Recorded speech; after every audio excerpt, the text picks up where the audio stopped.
Student ये question देखिए, Delhi university MSc entrance में आया था। Question is consider the matrix, ये स्क्वायर मैट्रिक्स है 2/2, कैपिटल ए इक्वल टू 2 2 2 5, एक capital B equal to 2 e to power capital A, then determinant of capital B is, ये fourth option है, correct option is A. कैसे करेंगे student? Matrix A का trace क्या होता है? Sum of diagonal element. Diagonal element इस matrix के क्या है? 2 5। तो ट्रेस क्या हो गया इस मैट्रिक्स ए का? 2 + 5 यानी 7। Trace of matrix A is sum of diagonal elements. अब गिवन है हमें कैपिटल बी को 2 e to power a, taking determinant on both side. तो स्टूडेंट जो b का डिटर्मिनेंट होगा वो ऐसे लिखते हैं 2 e टू पावर a जो है, यहाँ पे जब डिटर्मिनेंट लिखेंगे तो कैपिटल B तो ये दिया, लेकिन जब डिटर्मिनेंट लिखेंगे तो फिर e to power trace a आ जाएगा। और एक मैं फॉर्मूला आपको बता दूं, k e to power a determinant, k e to power a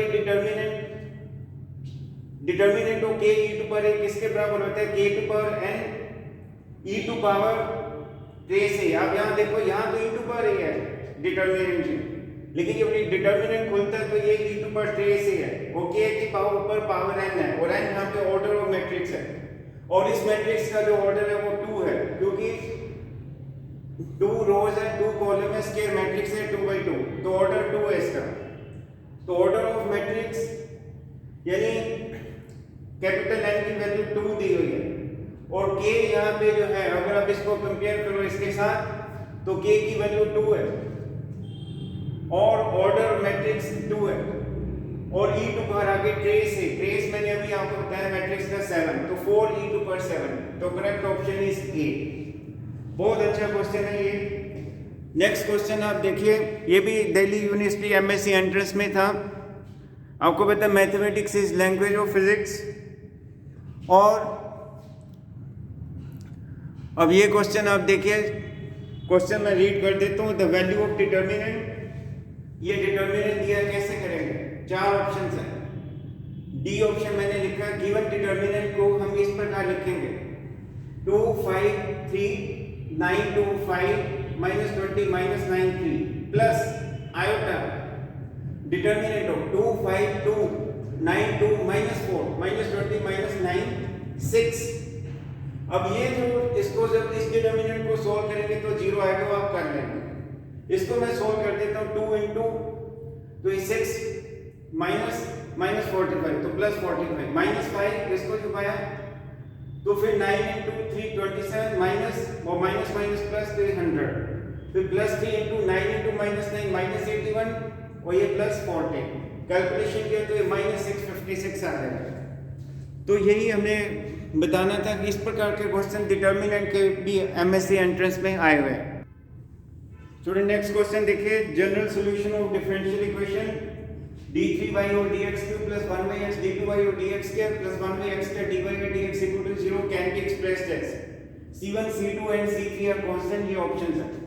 student multiply both side by x³, तो x³ इससे मल्टीप्लाई x³ और x² x³ और x² यानी x।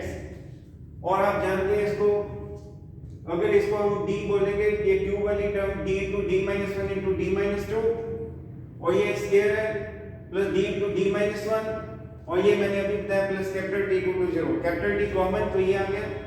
इसको सोल्व किया और ये कैंसिलेशन, तो ये इक्वेशन आ जाएगी। देयरफॉर अब जब हमने ये क्वाड्रेटिक इक्वेशन है d² - 2d + 2 = 0। अब नेक्स्ट देखिए कैसे करेंगे। तो जब भी इसको सोल्व किया तो d की जो वैल्यू है, आपको पता है इधर मैंने d लिखा था, इधर d था। एक बार मैं क्लियर फिर फोकस कर दूं बोर्ड पे,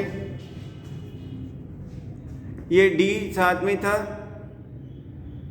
और ये d = 0 या फिर d² - 2d + 2 = 0।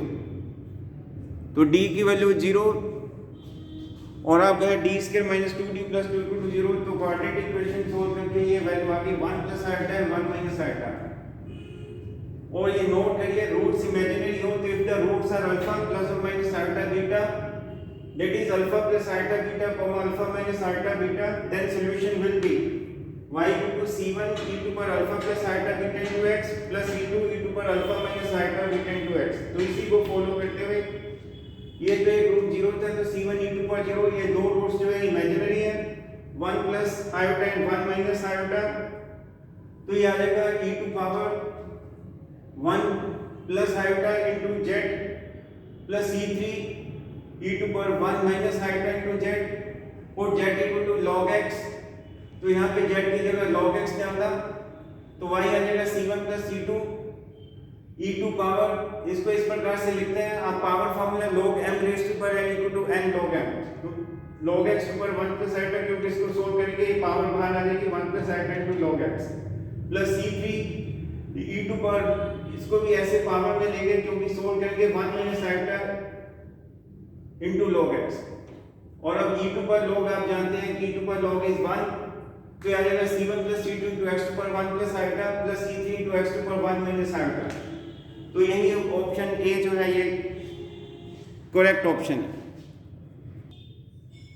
अगला क्वेश्चन है student, which of the following sets of vector constitute a basis for the plane। ये मैं वेक्टर बता देता हूँ जो लिखे हुए 0,1 1,1, फिर वेक्टर 1,1 1,-1, फिर 1,0 0,-1। क्वेश्चन है all three set of vector constitute basis for a plane, या फिर ओनली 3, या फिर ओनली 1 and 3, या फिर ओनली 2nd and 3। स्टूडेंट ये देखिए सेट ऑफ वेक्टर ये 0 1, इसको कॉलम वेक्टर लिखते हैं 0 1, इसको कॉलम में 1 1, अब सोल्व करेंगे डिटरमिनेंट तो ये -1, वो ये डिटरमिनेंट नॉट 0। नेक्स्ट सेट जो है वो सेट ऑफ वेक्टर देखिए, कॉलम नहीं है 1 1, इसको कॉलम में नहीं 1 -1, फिर डिटरमिनेंट सोल्व किया ये भी नॉन 0। थर्ड जो है सेट ऑफ वेक्टर देखिए, इसको कॉलम में 1 0, इसको कॉलम में नहीं 0 -1, ये भी नॉन 0। तो आप देखिए डिटरमिनेंट इज नॉन 0, आप जानते हैं determinant is non 0 then vectors form basis, and if determinant is 0 then vectors do not form basis. तो इसमें आप देख रहे हैं इफ डिटरमिनेंट इज नॉन 0 तो वेक्टर फॉर्म बेसिस, तो इसमें all three set of vector का जो डिटरमिनेंट है वो नॉन 0 है, तो इसलिए all three set of vector will constitute basis for। अब नेक्स्ट क्वेश्चन है solve boundary value problem d3y और dx cube plus 3 d2y dx cube plus 3 dy dx plus y equal to 0। साथ में दिया y bracket 0, y की value at x equal to 0 0 है, dy by dx at x equal to 0 0 है, y की value at x equal to 1 1 है। ये चीजें दी हुई है, कैसे करेंगे देखिए student, m cube plus 3m square plus 3m plus 1 equal to 0, y common auxiliary equation ये बन गया। अब ये m equal to -1 hit and trial method से अगर मैं m की वैल्यू -1 सब्स्टिट्यूट करूं तो 0 इक्वल टू 0, तो इसका मतलब एक रूट तो m इक्वल टू -1 है। सिंथेटिक डिवीजन कैसे फॉलो करते हैं, इसका कोएफिशिएंट 1, इसका 3, इसका 3, इसका 1, और ये m की वैल्यू -1 लिखकर ये पहले सिंथेटिक डिवीजन इसको एज इट इज रखते हैं, फिर इसको इससे मल्टीप्लाई किया -1 ये आ गया 2, फिर इसको इससे मल्टीप्लाई किया -2 वो ये आ गया 1, फिर इसको इससे मल्टीप्लाई आ गया -1 वो ये 0, वो ये होता है रिमाइंडर, तो रिमाइंडर 0 आ गया, तो इसका मतलब ये m स्क्वायर हो गया, ये 2m हो गया और ये +1, m इक्वल टू माइनस है इधर जाके तो m +1 into m square plus 2m + 1 equal to 0, तो m +1 whole cube equal to 0, तो m इज -1 -1 यानी कॉमन रूट्स रियल है, इक्वल रूट्स हैं। जब भी 3 रूट्स इक्वल हो तो कैसे लिखते हैं, y complementary factor y bracket x equal to c1 e to power -x, क्योंकि रेपिटेटिव रूट है इसकी वजह से आगे c2x e to power -x, फिर रेपिटेटिव रूट है इसकी वजह से c3x के e टू पावर -x, यानी c1 + c2x + c3x के e टू पावर -x।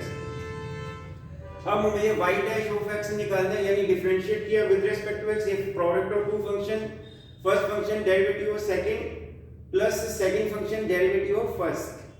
अब हमें ये क्वेश्चन में दिया हुआ है कि dy by dx at x equal to 0 is 0, तो ये जब x की वैल्यू यहाँ 0 रखेंगे, यहाँ 0 रखेंगे, x की वैल्यू जब 0 रखेंगे तो ये 0 हो गया, और सिंपलीफाई करके अब देखो ये 0 ये 0 ये 0 ये 1 हो गया, और तो ये सोल्व करके -c1 और ये प्लस C2 यानी C2 इज C1।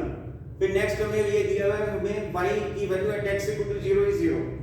अब y एट x 0 यानी यहाँ 0 रखा 0 रखा 0 रखा 0 रखा, तो हमारे को C1 0 आ गया। फिर हमें ये भी दिया y की value at x equal to 1 is 1।